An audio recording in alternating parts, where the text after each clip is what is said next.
मुंबईमधनं एक महत्त्वाची राजकीय घडामोड येते।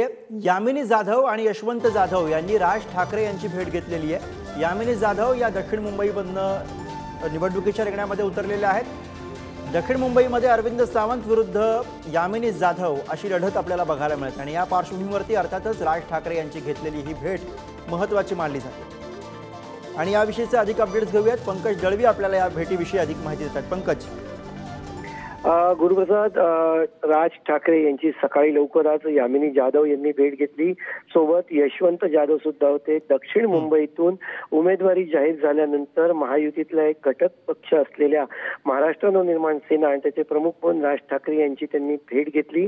सगळ्यात महत्त्वाचा मुद्दा म्हणजे दक्षिण मुंबई या मतदारसंघामध्ये एक मराठी बहुल एरिया आणि जे भरपूर एरिया आहेत त्याच्यामध्ये लालबाग परळ असेल, शिवडी वडाळा असेल, बिल्डीचा हिचा भाग असेल, हे सगळे भाग जे किंवा ताडदेव सारखा भाग असेल जिथे मराठी भाषिक लोक मोठ्या प्रमाणात आहेत, हा भाग त्यांच्या मतदारसंघात येतो आणि त्यामुळे या मतदारसंघाच्या अनुषंगाने जर का राज ठाकरे यांच्या मनसेनं या भागामध्ये जर का अधिक सहकार्य केलं तर यामिनी जाधव यांची मतं वाढू शकतात, मतांमध्ये वाढ होऊ शकते आणि त्याच बरोबर। आता मतांसाठी की जुळवणी सुरू झालेली आहे आणि त्या पार्श्वभूमीवरती पंकज या भेटीकडे बघावं लागेल। धन्यवाद या सगळ्या सविस्तर माहितीसाठी।